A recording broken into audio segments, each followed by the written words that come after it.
Happy New Year, everybody, and welcome to the MG EVs podcast, streaming live on Monday, the 4th of January, 2021. We're here to talk about MG electric cars, hoping to inform and maybe also entertain you a little bit.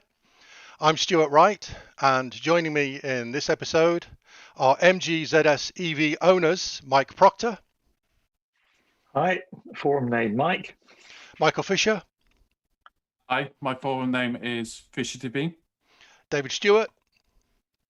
Hi, forum name Dave S. And Sean Cullen. Hi, forum name Sean Cullen. Lovely. Please subscribe to our YouTube channel and hit the bell to get a notification when we publish each new video. We'd be grateful if you could hit the like button, as it tells YouTube to show our videos to more people. And if the forum has helped you and you wish to support us and help grow this community, you can make a small donation via streamlabs.com/MGEVs. I've put the website up. That way. There we go. And thank you very much for being part of the forum and visiting us on YouTube. The first discussion topic tonight is the dealer's map, which is a new feature on mgevs.com. And let me bring it up. There it is. So I thought it'd be a good idea to basically put up a handy map for people to find their nearest dealer, showing those which do sales and service and both.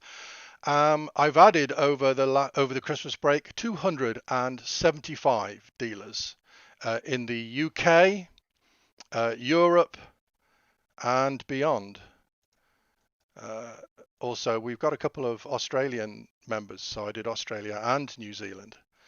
With each dealer that's on the map, there is a discussion forum, a discussion thread, and all you have to do, if you click a particular dealer and then click the discuss link, that will take you direct to the thread where you can leave your feedback for the dealer. I'm delighted to say that lots of people have done that already, but if you haven't already left some feedback about your dealer, then please find them on the map. You can use this postcode or even company details search to find yours, and then leave them some feedback. Hopefully we'll be able to encourage dealers to give you the best service possible, not by naming and shaming, but by certainly encouraging them to give you the best possible service. So there we go. Have you all left feedback, chaps? Not yet. Okay. All right. So I hope that you'll find that useful, and please leave some feedback. So there we are. On to thank you, and on to proper topics now. Let's go on to. Okay, so there's been some threads about the, or at least one thread about the battery heating update. There's an update to the update. Seeing as Mike, you've had that update done on your car, and no doubt you keep up with all these threads. Could you fill us in with the latest news on that, please? Right. Well, first of all, there seem to be two updates that are causing problems to the cars. We have got the BMS update that was released in July last year, and that update enables, amongst other things, charging whilst the car's locked. Now, there appears to be a problem with the voltages, with the full voltage of the pack. I don't know what's behind it at the moment. We're still trying to find out from MG.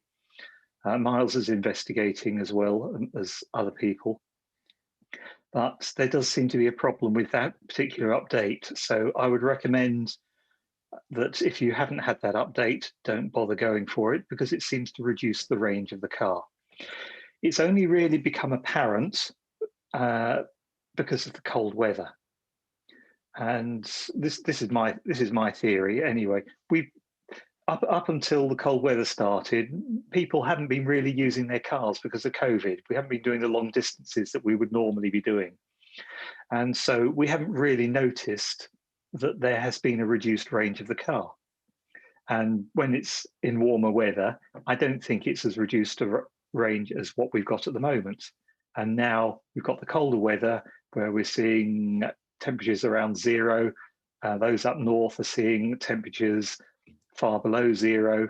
Norwegian customers are seeing temperatures probably below -10, etc. And this is really, really highlighting the problem. And so that's why we've all of a sudden seen all this spate. It's all over Facebook, it's all over Speak EV, it's all over MG EVs. Everybody's suffering the same problem who have had this update. So that's the first one. And I understand that MG are aware of this problem and that they've actually pulled it, and that you cannot actually get the car updated to this particular battery BMS update now, which is good news. So they're aware of it and they're working on it.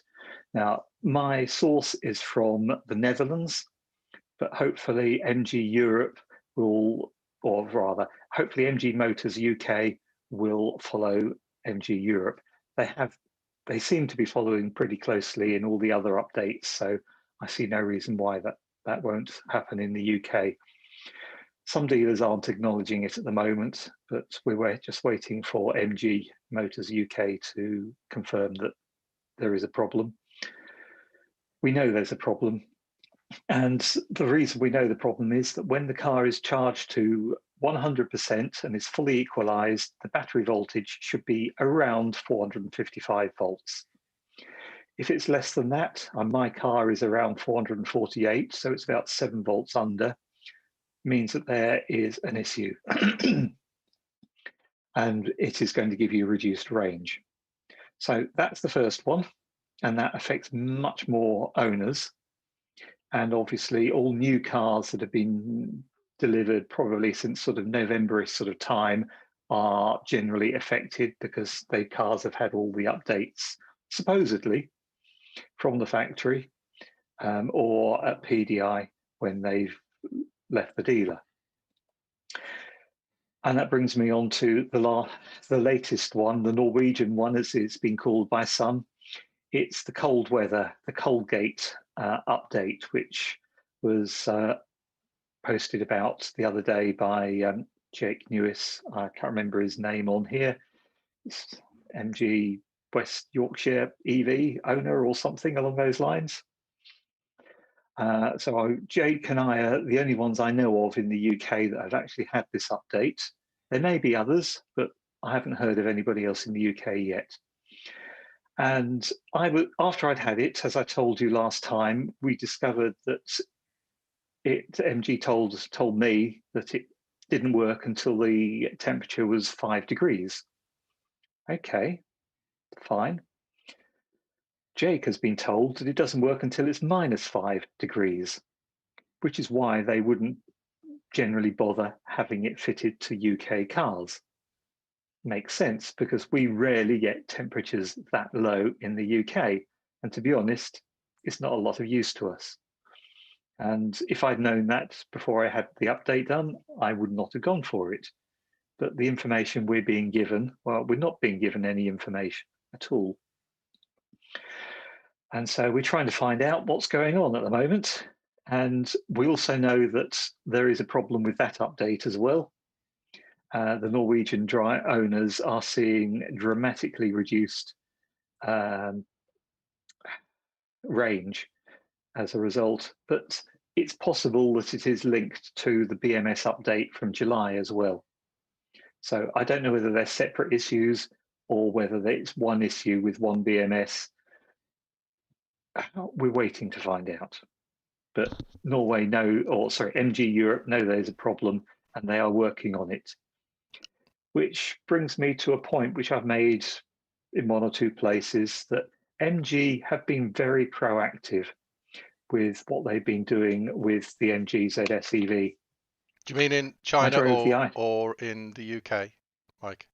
Well, it's got to be China, I guess, because they're the owners. And MG Motors are just a marketing division, really. They do have a little bit of engineering input, not a huge amount, but they did help develop the MG5 suspension recently to make it a bit more stiffer for the UK roads, which is why it's better handling by all accounts than the ZS EV is, which is why I changed my suspension. So yeah, I drove the standard ZS ICE version when I had my service a few weeks ago. And the first thing I noticed in the car was turned it on and the radio was very loud. And there was also lots of bongs, which we've got rid of with the second generation comfort system update. So I think us EV drivers are a lot more picky and a lot more vocal about problems with the car. And the ICE drivers, okay, they haven't had MG Pilot in the ZS, the previous ZS. I don't know whether it's in the facelift version, and I don't know what it's like in the HS. I can't speak for either of those, but I don't know what the bongs, if there are any, in those cars are like. But just comparing the standard ZS to the EV version, the EV version is a much quieter place. And MG have been very proactive. They've done the second generation comfort system update. They've had 2 BMS updates. They've had the high voltage fuse update, and they've had the wiring loom issue, which a few early cars had a problem with. And they've also done the cold gate update. Now, yeah, there's a few problems with some of them, but I don't know of any manufacturer out there who gets everything right first time. Anybody? Well, Want to come in on VW's that? having issues at the moment. Exactly. Any others? I think my car, funny enough, I was wondering when my car was sort of manufactured when I picked it up, and a slip of paper fell out of the owner's manual that just had the date on it. So it's something like the 12th of I don't know if I remember, June. And when I spoke to the garage before I picked it up, I only spoke about the software update. And they said that'll all be done. I said that's brilliant. So I don't think I've got the BMS update because it won't charge on my house charger when the doors are unlocked. They've got to be locked. I don't know about the HV update either. How would I know? You won't. Right. You're just them telling me. There's no way of telling with the what software versions you've got. Well, there is. OVMS does tell us what software versions we're running, and so I've probably got the latest ones on my car, and there is a list. There is a Google sheet which the MG hackers are working with, so that they can sort of work out what's going on.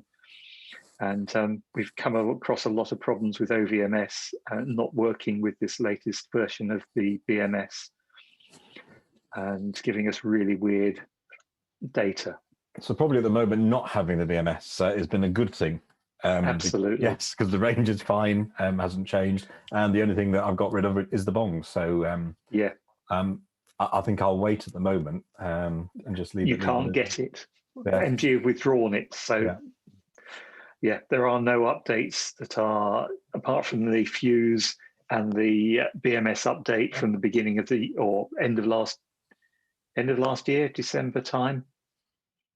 So those are the only 2 ones that I think they might be carrying out if they haven't already been done.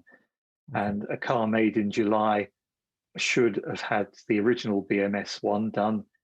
That was the time that the comfort system was really released to the UK. So did it come with it? Did your car come with it? Comfort 2, yeah, Comfort 2. I mean, I took delivery mid-November and it came with the Comfort update, but it's June, something like the 12th of June. Sorry, June. Right, okay. I don't know if that's on the cusp. Right. It's always been sitting in the garage potentially for a while before I took delivery. But at least those would be under warranty, wouldn't they? Whereas the Comfort pack is the one which is where there would be some queries there. So at least I've got that one done, and that was done before I took delivery. So yeah, the HV HV fuse or high voltage fuse update. That one caused a few owners to cars to just shut down randomly whilst they were driving them. They'd just completely switch off and they couldn't start the car again. Okay. And the car had to go back to MG. And initially, it took them quite a long time to work out what was going on, but they eventually issued this update, which I would recommend everybody got if they haven't already had it. Make sure that they've got it when they have the service done, because if the car just stops, I mean, people were talking about going around roundabouts and the car just suddenly shut down for no apparent reason, which is dangerous. Yeah. So it should be an automatic update, really, then, shouldn't it? Yeah. If that's what it does. Okay. I'll probably have a word with the garage then, because my service isn't due for a while. That's all. Yeah. Thinking of dangerous, I was out last week. I was driving up a 10% hill, and I had about 20 to 22% state of charge. It's 30 mile an hour speed limit. Started off at the bottom of the hill, 30 miles an hour.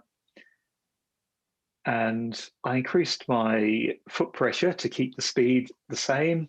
And I ended up going flat out up the hill between 25 and 26 miles an hour. That I would call dangerous as well. I mean, it was fine when it went onto the level, but it would not go above 30%. I mean, it was -1 degrees out there, but even so, it should not have reduced power like that. So I've told MG about this. Miles knows about it. My local dealer knows about it. And at some point, they'll probably want to have a look at the car. Do you have a dash cam, Mike? Yes. So you've got that event recorded on your dash cam, presumably? Probably overwritten by now. Okay. Yeah, you see, I would have thought you'd have put that straight onto your computer and released a video about it. Well, maybe. But it's because it's a forward facing. It's not in cabin or anything like that. No, but it would have got your reaction, though, right? You had to edit the swear words out. Yeah, I mean, I had people following me. I mean, that's just sort of what's going on here. Just slowed right down.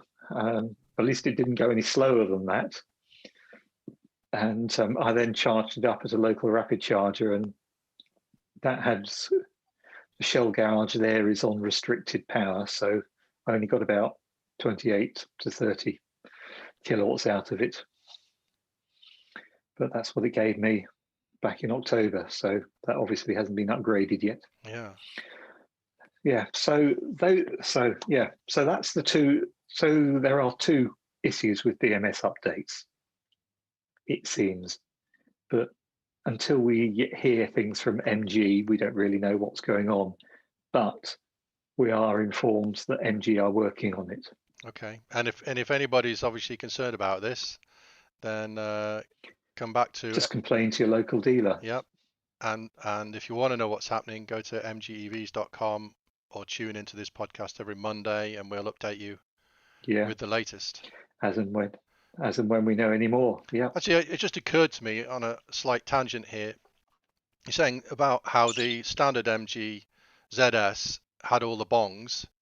I wonder if the psychology between ICE owners and EV owners is slightly different, in that EV owners, knowing that their cars can have the firmware updated, the software updated, they're more likely to push for it, whereas ICE owners are just used to the tradition, the way it's always been, and they've got the car and that's the car and that's what it's always going to be like. Do you think there's a different psychology there between ICE and EV drivers in that regard?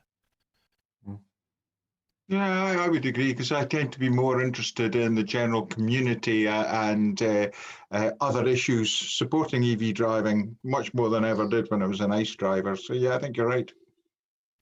We are a bit of a niche community still, aren't we? Yeah, definitely. Okay, shall we, Michael? Do you want to just cover the comments? Yes. So BBUK1 says dashcam sometimes has speed readouts on screen. Smiley face.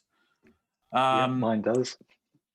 Okay. Mr. B saying spending way too long discussing updates. Well, it's weekly YouTube video, so the big topic today is this big winter BMS update. And then We've done with it Glenn now, though. says, yeah, we're done.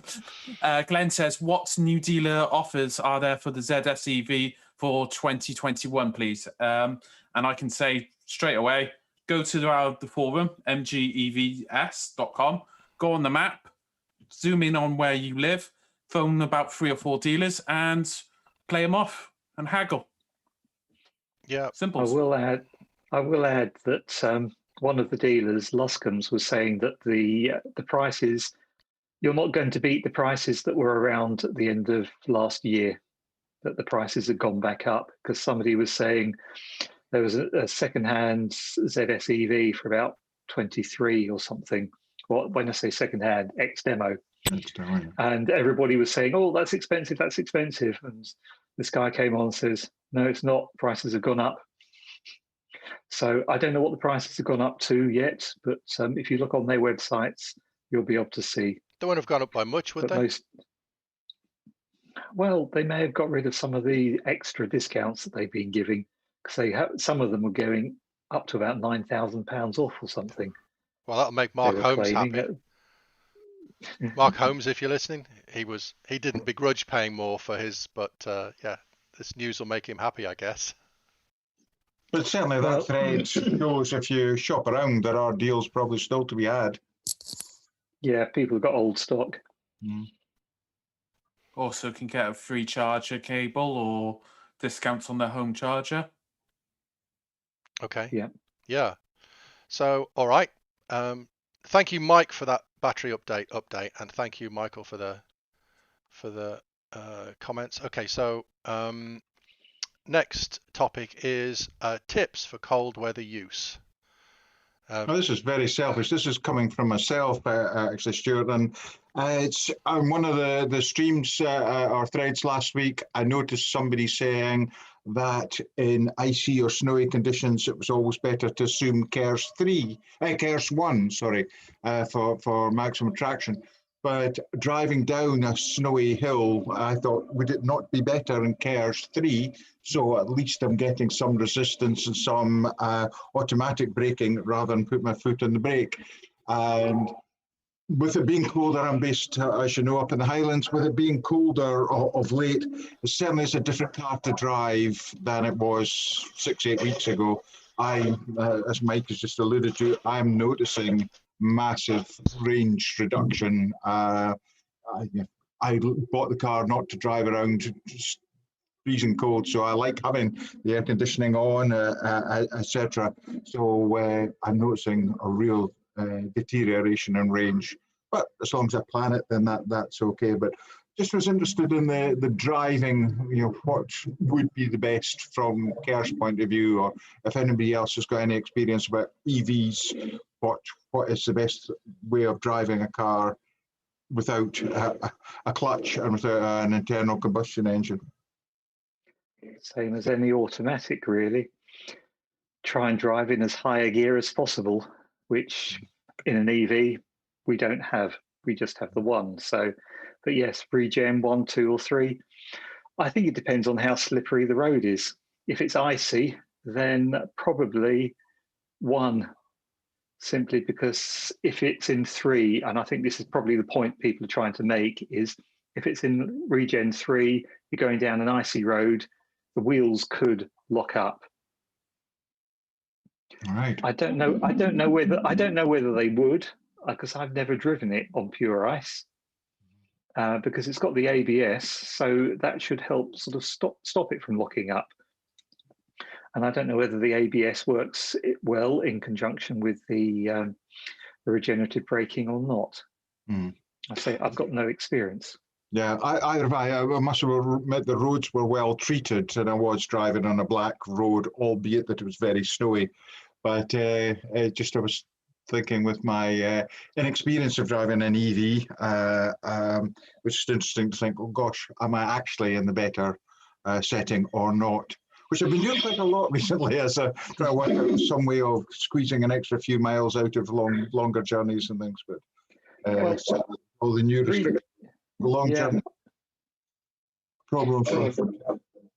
Yeah, well, regen braking is a bit like using engine braking on a car, and maybe you would want to do that in icier conditions rather than using the brakes. So, I tend to keep my car in regen 3 all the time.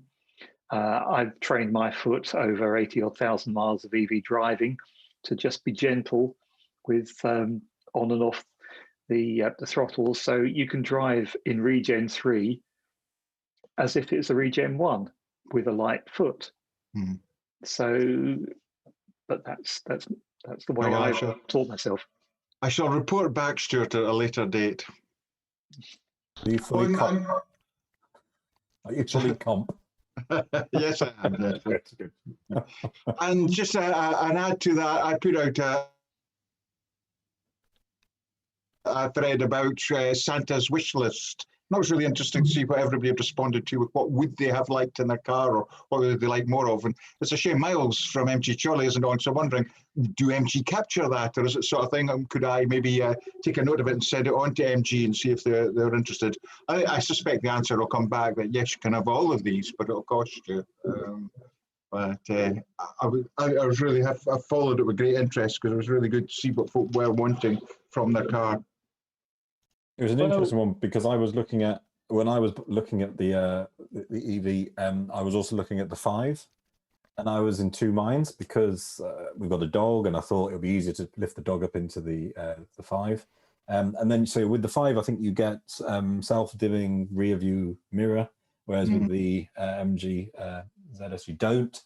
And you don't get MG Pilot with the 5, but you do with, and so there was these trade-offs, and I was thinking, please, could you just put that in one package or both, and then so at least we can make the decision almost on the shape of the car as opposed to the features of the car, because you would have thought if they got it on one, they could just put it on the other. I mean, you would have thought they would bring MG Pilot, or could bring MG Pilot.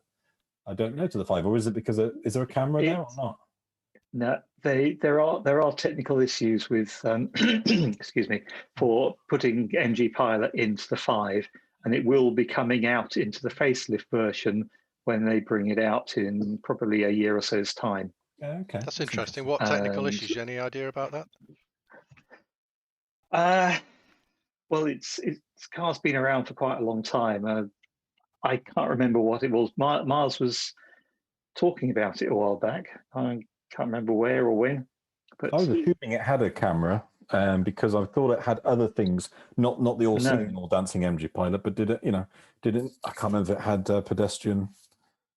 No, maybe it didn't actually. No, it doesn't. Yeah. I think you'll find that the NCAP rating is probably only around 3, because it doesn't have the automatic braking, it doesn't have the traffic assist or the blind spot detection, and or at least I don't think it's got blind spot detection. It doesn't have the panoramic sunroof. Automatic emergency braking should be on every single car. It should be, but it's not, because it's actually quite an old car, old design. It's just a rebadged Row E6, is it, or something along those lines? I can't remember. And the range, of course, you had the range as well with the 5, didn't you? So those were all the. Yes. It was a balancing act for me, and it came down to I like the sunroof, I like the Pilot. Yeah, literally. Absolutely. And we had to buy a ramp for the dog, so that costs £100 more. But but it's a great car. But it would have been nice to have the options. Yeah, and David, you made a good point. Do you know why the 2nd generation comfort system came into existence? Because owners gave MG a list of things that they wanted. Really? Oh, well, I will do then. I will. They do. As I say, it would have been great if Miles had been on. I could have asked him if it was any use. I might have even channeled it through him. But I think I will. I think I'll pull together a list of all the responses. It was great. It was a really interesting responses. Yeah. Quite early on, probably February, March time, I think Miles went and had a big, well, it must have been pre-COVID, so it might have been even before that, December, January time. He went down to MG's headquarters, or they had a big meeting, and he gave the engineering department a list of, requests from owners, and MG did listen. Great. Oh, well, I will. So they got rid of the bongs, they got the radio volume, got changed so that when we turn the volume down, it stays down. MG Pilot got improved slightly and massively by removing all the bongs. In fact, they removed too many, in my personal opinion. Having driven a Leaf with Pro Pilot, they actually got that right with all the level of assistance. So, for instance, MG Pilots, you're going along, it disconnects because it loses the lines, and the first thing you know about is, oh, the steering's gone heavy. Nissan's Pro Pilot gave you a little ding saying, I'm handing control back to you. Now, I wish MG did that. Just a little audio input, because you're not staring at the dash all the time. And I must admit, the information pack on the ZS is crap. It's too small. I use bifocals, which is why I occasionally do that when I'm looking at things. So I'm not looking down my nose at anybody. It's just I'm trying to see. And so when I'm looking at some of the information pack stuff, I'm having to go right up close to read it because I just can't read it. It's just too small. And that's what I like about the MG5 dash. That everything seems to be a lot bigger and you can actually read it without having to squint at it. Some of it's still a bit on the small side.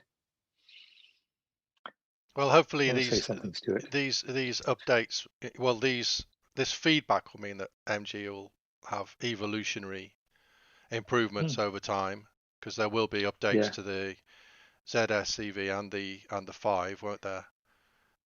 Well, we're expecting probably in the next six months to a year facelift ZS EV, and we're hoping it'll have a bigger battery, that it'll have the improved dash, an improvement on the MG5 dash, and hopefully a few other bits and pieces. We'll see. Like a third rear headrest. The problem may be thing the that the price 5 has, goes up, doesn't it? That's the only thing. So I'm sitting there thinking, God, I'd love this, I'd love that, but then I'm thinking, but actually the price was the big one for me as entry level to EV and a decent sized car. So yeah, absolutely. There's that balance, isn't it? Would I pay for all that, or am I happy with what I've got? And actually, yeah, I'm happy with what I've got. Nothing. Well, I'm wondering whether the MG are going to start putting the prices up of the standard one in preparation for bringing the new one in. I don't know. Yeah, it's all guesswork. Things, Sean, you saying that you're happy. I get just an anecdotal kind of sense that MG ZS EV owners are happy, that high satisfaction. I agree with that. Absolutely. Yeah. I'd agree with that. I almost bought the car. Well, when I went for the test drive, I almost wanted to prove to myself it wasn't the car for me. But the EV, I looked at the petrol version first, but the EV was so much further on than the petrol version. I found everything that I had in my previous car was there, and yeah, I'm enjoying driving it. It's those little things where you say, who put the front that it comes up like that and no light there? You just think that meeting must have been fantastic in the boardroom, saying, I've got a design idea, and this is what it's going to be. Whereas obviously with the MG5, again, that would be great to see it come out like that. Yeah, the new EV, but no, there's nothing, as I say, but actually it hasn't been as annoying as I thought it might be after I was watching the videos on YouTube. It isn't that difficult at all. It might be, when I get to a certain age, I don't know, but actually it's fine. So yeah. You do it by feel most of the time. Yeah, absolutely. Yeah. All the successful people can do everything in the dark. Okay, we're still on the topic. Moving on. We're still on the topic of tips for cold weather use. Anybody got any other tips for driving in cold weather? Shovel, sleeping bag. How about winter tires? Absolutely. I would hide. Personally, I've used winter tires on previous SUVs, and it's night and day, or it's like driving in the summer in the winter on icy roads. It's just so different. And I've also used Cross Climates, which are halfway house, if you like. They're pretty good, but not as good as a full winter tyre. But full winter tyres in the summer are interesting, to say the least, because they are a much softer compound. I didn't find that they wore very quickly, but they were they're just a different compound. And I was, I nearly lost it once joining a motorway, a particular junction I use where I am. And I put my foot down, and I think it was probably about 20, 25 degrees in March. So it was getting towards time to changing the tyres.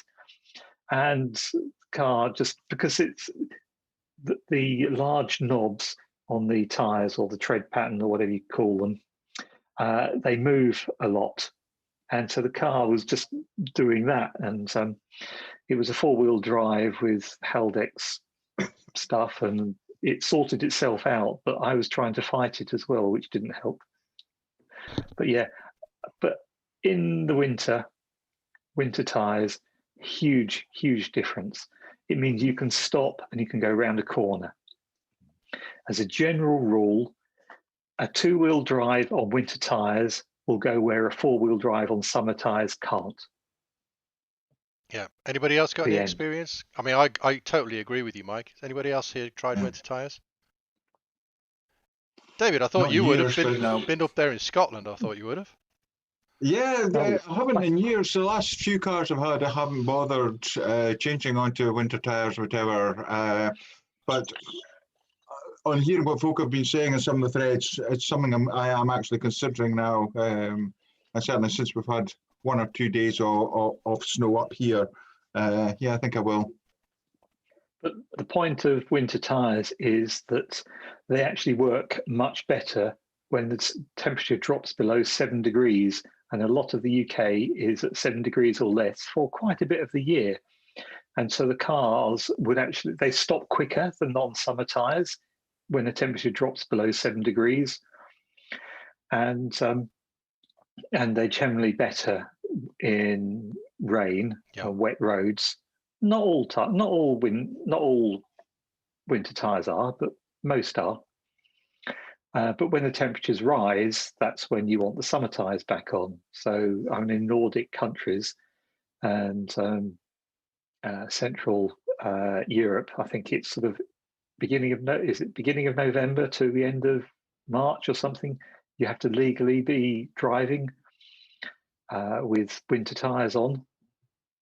And that's the good thing about the Cross Climates and others of that ilk. I think Goodyear do one, Bridgestone do one, Hankook. There's quite a lot of Cross Climate type-esque tyres out there now. So you can have one tyre that does pretty much everything. Some are better than others in certain situations. For instance, the Bridgestone A005 is a better tyre in the wet, but it's not so good in the snow. I think it's the Goodyear one, their all-season tyre is better in the snow than it is in the wet. So depending on your conditions, you choose the right one to go for. And if you want to put a website up for some fantastic videos to prove all of this, and this guy, I think, is it Jason Button or something, of tyrereviews.co.uk. He does excellent tyre reviews. I don't know if you can find that, Stuart, and put the link up to that. Yeah. And he does. I'd highly recommend his videos. I've been watching him for a while. He does some very interesting ones, especially recently, where he's been comparing 4-wheel drive and 2-wheel drive vehicles. He's been doing it in America as well as in the UK. And is it that one, Mike? Tyrereviews.co.uk. Tyrereviews.co.uk. Tyrereviews.com. I think they're the same site, aren't they? Yeah. Yeah. He got both domains. Yes, it's him. I can tell you without even looking. Okay, that'd be useful. Do you swap them over? Do you swap between winter and normal tyres, Mike? I did. At the moment, I haven't got it. I've only got standard summer tyres on my car. I haven't gone down the cross-climate route for financial reasons. I've only done 12,500 miles. I was trying to get a bit more life out of the tyres before swapping over, trying to keep my finances in shape, because to change over is probably between £400 and £500 Okay. for a set of 4. Well, I picked up 4 tyres for less than 300, and it costs less than 50 quid to swap them. So what I have been doing is swapping them in November and March. But of course, this March I couldn't swap them back, so I've been running on winter tyres since November. Oh, yeah. Yeah, since November 19. It's the way it is. But the thing to note about winter tyres is, as you say, they're good in the rain, as not just the snow. And the difference I found was astonishing. So yeah, I was going up hills and passing cars who were spinning, stuck, and parked on the side, given up with their owners, trudging home. So yeah, that's highly recommended. Yeah. Any other tips for winter driving, specifically in the ZSEV? Yeah, the only one I would say is what we mentioned last week quickly is don't stick in eco mode, stick in normal mode and get the full benefit of the heater, because it's fantastic. And just take a hit on the miles. And actually, I think we've been doing 125, 130 miles in normal mode to a charge. So actually, I don't think that's that bad. I mean, to be fair, that's about right. Well, where we are in South Mid Wales, Bridgend, it's actually been reasonably mild. We haven't had any snow at all yet. So yeah, I think that's great. So I would recommend normal mode. Don't try and skimp on the miles by going into eco mode. Yeah, and I would also suggest keeping the battery topped up so that you don't run out of juice. Mm-hmm. Because in this weather, it could change, and all of a sudden you could find yourself with a nice beast from the east, and all of a sudden your range just goes, it takes a nosedive. So always keep it topped up. So it was interesting to see some of the threads there, folks saying this is the first time I'm driving with the heating on, with windscreen wipers, with the headlights on, etc., and the mileage is deplorable. And yeah, the mileage certainly does take a hit, but if there was a better way of reading how your range was being affected, I know in previous podcasts was spoken about the GOM, but sometimes you're just looking at that, that's great, I've got 85 miles left, that's good, I've got 40 miles to go, I'm going to be fine. And then it seems to be you've got 20 miles left with only 25 miles range. You think, oh my God, how did that happen? So, but yeah, we're getting used to it. Yeah, well, it's using the blobs and using the GOM. The GOM is, as we all know, it's an estimate based on previous driving. It doesn't forecast what you're going to be driving into. So that's where a percentage meter would be very useful. And that's why I find OVMS very helpful. It does tell me the battery percentage, but we've got the blobs, and we know the final one comes in at 25%. So when we got down to that one, we know we've got 25% left. So in general driving, that's a minimum. Well, in bad weather, that would be about 25 miles. Apart from when the BMS is buggered. I wish there was 10 blobs and not 8 blobs. Yeah, and it'd be nice if they were linear, because the first one is different to the middle 6, which is different to the bottom one. So I'm sure there's a list, there's a thread somewhere where we've got all those figures on. Yeah, somebody worked it out, yeah. I do wonder whether, I know everyone demanded it, but having the range actually always on now, I don't know whether that's a good or bad thing for me. Oh, it's a good thing. I'm driving looking at it. That's the definition of range anxiety, that is, though, isn't it? Yeah. Actually, I'm thinking, well, if I do charge it every night, which we tend to do nowadays, I shouldn't have to worry, I know what journey I am doing, so I shouldn't have to worry. But because it's there, I'm looking at my driving style. Oh my God, slow down, take your foot off. So it's one of those things where I can see why you'd want it all the time. But actually, I'd also like the option of being able to just not have it there and switch it on. Blissfully ignorant. Yeah, absolutely. As long as you've charged it the night before, fantastic. You know you're going to get to where you're going to go. But yeah, Bit of duct tape would do that. Sure. Found it, Mike?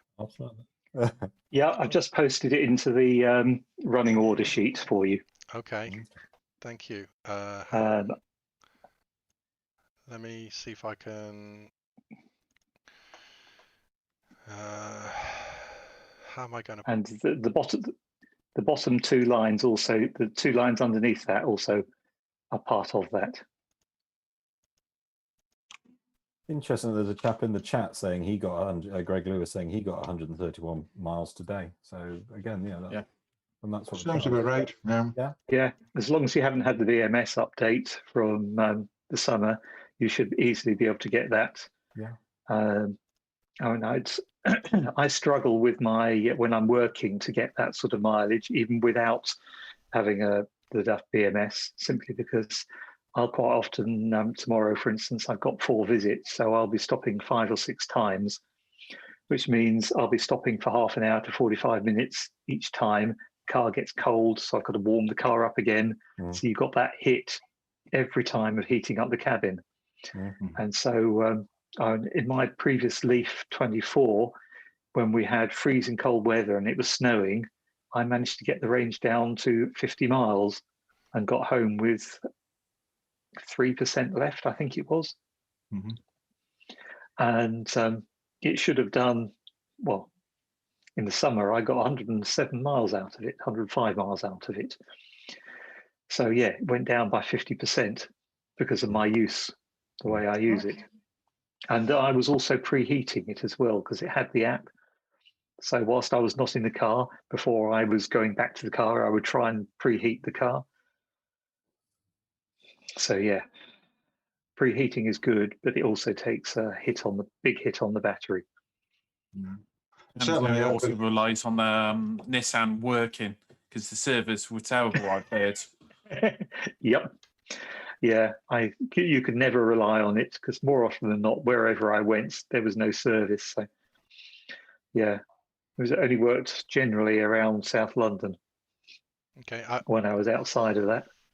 So I can't remember who posted it, but closing the blind and the sunroof is also another good thing. So I've done that. Tell you what you should do, which I did on my first public charge, because it was Morrison, so you had to plug your own lead in. I unplugged my lead, then unplugged it from the machine, put it in the car, drove off. Didn't put the caps back on my charging port. I didn't put the front down. So I drove for 20 miles until I then got to I had to get to a rapid charger because it didn't work very well, the Morrison's charger. And I went to open it and I've just been driving for 20 miles with the front up, nothing covering up those charge ports. So remember that. Winter. I've done that. Winter or summer. Yeah. Well, really, there should be. So if the front flap is open, then the car should definitely bong at you if you try and put it into drive or reverse. I can't believe that I did it, but then I thought you're absolutely right. Surely that's a fundamental alert. Yeah. But saying that, I don't know of any petrol car that does that. Well, they're mechanical. The other drivers, isn't it? Yeah. I mean, they're usually more mechanical, aren't they? Sort of as is so much other. I've seen i3 drivers driving around and Mini drivers driving around with their ports on the side open. I don't know whether you've ever managed to do that, Stuart, with your Ioniq. On the Ioniq, if the flap's open, then it bongs at you. Right. Okay. So good. Yeah, there's a light comes up on the dash saying that the charge port is open. So you can't not know about it. Maybe you'd be blind drunk or something, but then you probably shouldn't be driving the car in the first place. Circling back to probably about that, Stuart. I'll kick off just talking about the comments here. Mr. B said, circling back to the winter tyres, People will not swap tyres because of the additional cost and also the storage issues. Yeah, anybody who's got a garage, you can just put them in the corner. Not everybody's got a garage. And yes, of course there is a cost, but what's... Yeah, sure. Can I say something on that? Yes, there is increased cost. However, running summer tyres in the winter, you use and wear away the summer tyres much, much quicker than you wear the winter tyres. And so actually, if you invested in a pair of winter tyres and a pair of summer tyres, and the last time I did it, I went down a wheel size, and so I was able to get some really cheap wheels, which were cheaper than going on to 17-inch rims. I bought some 16-inch rims very cheaply, so 16-inch winter tyres, 16-inch rims worked out cheaper than buying 17-inch tyres. And also, because you're swapping them every year or twice a year, you get a lot more mileage out of your tyres. So yeah, you think, oh yeah, it's more expensive. It's actually not. Okay. There you have to box clever like Mike does. Yeah. Okay, some more comments. Let's go through the comments, shall we? Mm-hmm. Yep. I'm going from the top. So Dave said, I wish the BMS / Norwegian updates was discussed last week, as I picked up the ZS on December 30th and requested for the unlock battery charge update, the latest BMS to be put on. Sorry, Dave, we've only found out about this issue in the last few days. One before that, yeah. Michael. Greg Lewis said he's just got a new one with £8,000 off. Greg Lewis. Greg, you just bought a ZS EV with £8,000 off? Where did you get that from? Anyway, sorry, carry on, Michael. Yep. Mr. B, ZS exclusive, only 1,000 miles can be found down south for 21k. And also Jake found a similar price one for 20,500 pre-registered up in South Shields. Then Kieran, what's the maximum range people are getting in the winter time? And Greg got 131. What do you get, Dave? Sean? I reckon range? If I'm driving it, about 130. Yeah, I think about 130 is quite good. Yeah, I think so. Yeah. Okay. Yeah, I know Mike's getting a bit less. Yeah, but I haven't had the BMS update. I reckon I'm down to about 110, 115 at the moment. Substantial then, yeah. Okay.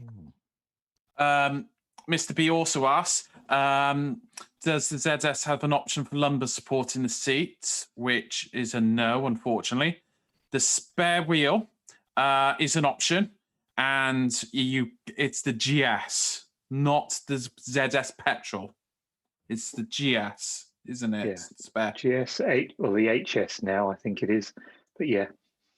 Yeah, don't get the ZS petrol spare wheel. That doesn't fit.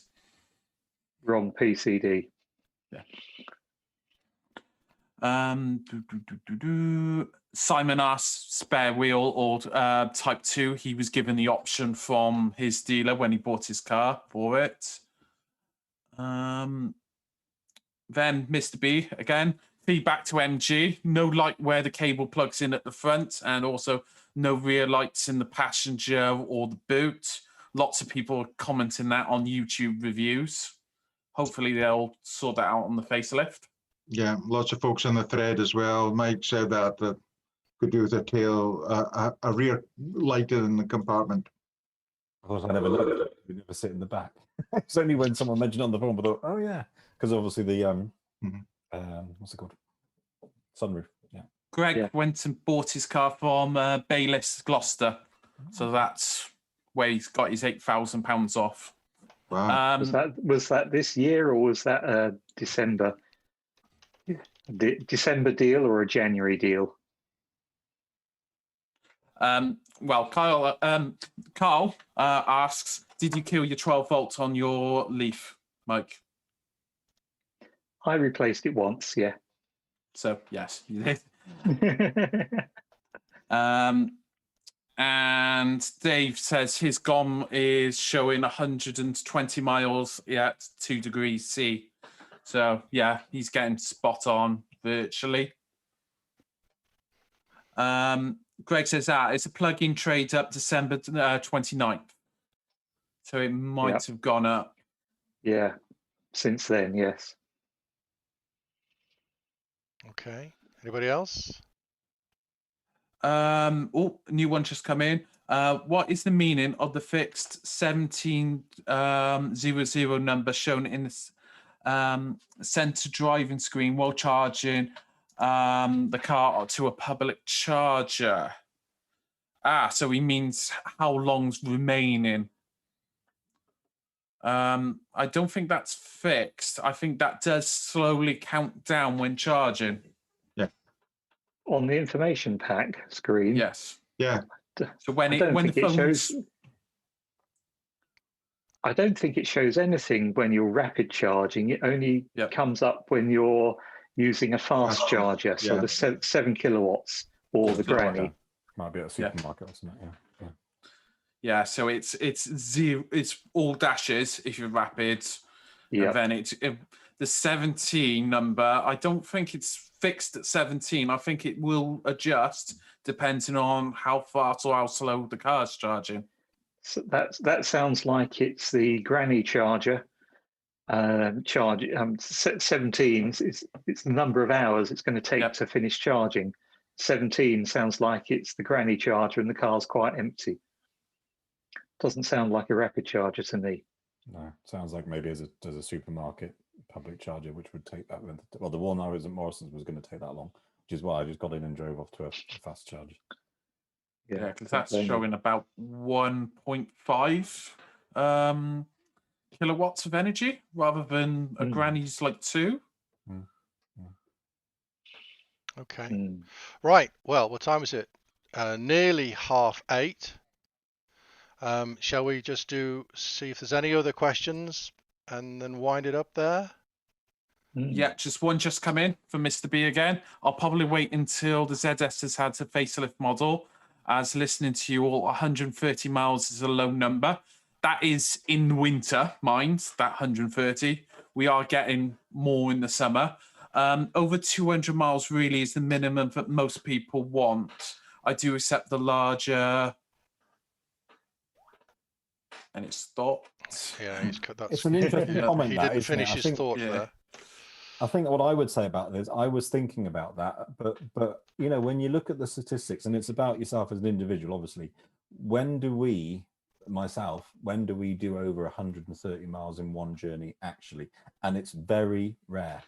And we worked out probably 2 or 3 times a year, and we would be able to manage that if we just planned the journey and stopped off after 130, 140 miles and had a coffee for half an hour, a rapid charger. And then when you get to your destination, usually it would be to visit friends or a certain location, you'd be able to charge it then and before you come back. So I was thinking exactly the same thing, but it was on the basis that how many times, you know, do we need to do those journeys? And when we sat down and thought about it over not the last year, but the previous year, it was very limited, very limited.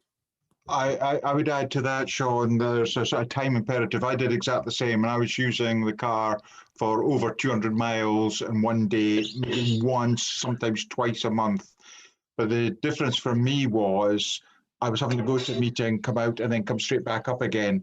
So if there was a time imperative, adding in the charge time was quite a worry for me. But as we were saying, certainly the 160, 165 during the summer, great. Yeah, 125, 130 just now in winter time. But again, you know, if you can plan it, and I'm in a fortunate enough position that I can plan most of the time, then it works. I can appreciate folk. I've got a good friend who needs to get in his car and go to meetings. It wouldn't work for him. Yeah, agree. Ref Fawaya has posted a link to the photo that he was talking about in the chat, and I've brought that up If you don't know if you can see that on YouTube. Mhm. I can't see it. It says in the it says charging 1700. I would have thought that was the time. Well, that was my first thought, but you would know that after an hour, wouldn't you? I suppose that it would go up to 1701. But yeah, I've never noticed it. I have to say, not something I've looked at. I've noticed it counting down. It's a countdown. So then, like at a fast charger, it'll often say 404/50, and then you'll notice it going down. But right. And it's too full. I'm going to start a rant next week as well. I might as well tell you, Stuart. Folk on rapid chargers going over 80%. I'm going to change this world. Oh, I've made a video about that. Yeah, I see the photo now. Yeah, that is a countdown. So it's how much time is remaining. So that's showing it's a granny charger or even a Zappy at a very low power. Because 17 hours. I've one time when I plugged my Zappy in to my car, hey, I had 10% battery and it was drawing off solar. I got it up to 40 hours, that top one. Very nice. Yeah, okay, so we can talk about, I made a video about people charging beyond 80% after I turned up, and there was a Nissan Leaf taxi, and when I got there it was on something like 93% on a Polar, and I waited and it went up to 100% and then clicked, and obviously, and there's no sign of the person, and the Polar basically stopped charging, and so he was using CHAdeMO, obviously. So what I did was I parked within about an inch of his car so that I could plug mine in on CCS, and the Polar post let me charge. I did write him a note though, with a swear word in it, and I made a video about that. Can't condone that. But you didn't say Tesla, did you? So yeah, I have some mature thoughts, as in I've considered them for a long time, about people plugging into rapids and then going off shopping for a couple of hours. Shouldn't be done, but no, very inconsiderate. Yeah. There's also another question. Is it bad for the battery if you charge up to only 90% with timer? I don't drive much, so I charged it up. I'm afraid to charge it up to full, and afterwards don't drive it for a week. I believe that was answered the last video. Leaving it 100% for very long periods of time is not great. But yeah, if you do charge up to 90 and then leave it, it should be fine. That was on the podcast on the 21st of December. Yeah. That was when Miles talked about Yeah. that. Yeah, because I asked that question, should I be leaving my car fully charged? And he was like, if you're leaving it for long periods of time, it's not a great idea. It should be somewhere between 50 and 80 for long periods of time. Mm-hmm. Yeah, I think Miles said anything over a month, didn't he? Yeah. Yeah, I have a complaint to make about this podcast. It's full of white middle-aged men. If there are any women, sorry, Michael, you're not middle-aged. If there are any women who are driving the MG ZS EV, or indeed have got a MG5 on order, please get in touch. We'd love to hear your thoughts on the podcast. Definitely. Yeah. Anything else before I wrap it up? Greg Lewis makes a comment about he has to stop every 100 miles or so for loo, which is an age-related thing. Yeah, I understand that perfectly, that my car has enough range. I have bladder anxiety, not range anxiety. Yeah, that's one thing. I've just done a report for this, the government are pulling together some thoughts, and I just asked, why is it that rural chargers are always in some desolate place where there's no toilets or no facilities? Anyway, you'd think building them quite near to public convenience might be quite a good idea. I don't have toilet anxiety. I have food anxiety. I have to eat every 100 miles. But it's funny. Greg Lewis says there that his wife loves it, and I will say, despite the fact that my wife has a Subaru, which is a gas guzzler, now using this for work and the amount of money that's being saved and the fact that she's enjoying driving the car because it is actually a fast car to pull away. That's almost changed her mind. Would she change from a Subaru? I doubt it. But yeah, she really likes it as well. Yeah, really, really impressed with it. And she didn't think she was going to be. So I think that's a ringing endorsement. Yeah. Okay. And on that bombshell, let's end this episode. So that's it. Let's Sean get a snack. Oh, yeah. So that's it for the MG EVs podcast this week. If you'd like to comment on what you've heard today, please reply in the discussion thread linked in the video description. I'll put it there as soon as I can. If you'd like to suggest any topics for discussions in our next podcast, which will be a week tonight, please visit mgevs.com and post in the podcasts forum. So my very great thanks to Mike Proctor, to Michael Fisher, Bye-bye, to Dave Stewart. See you next week. And Sean Cullen. Cheers, guys. Thank you very much, guys. It's been great. We'll be back on the 11th of January at the usual time, 7:30 p.m. So we look forward to seeing you then. Cheers for now.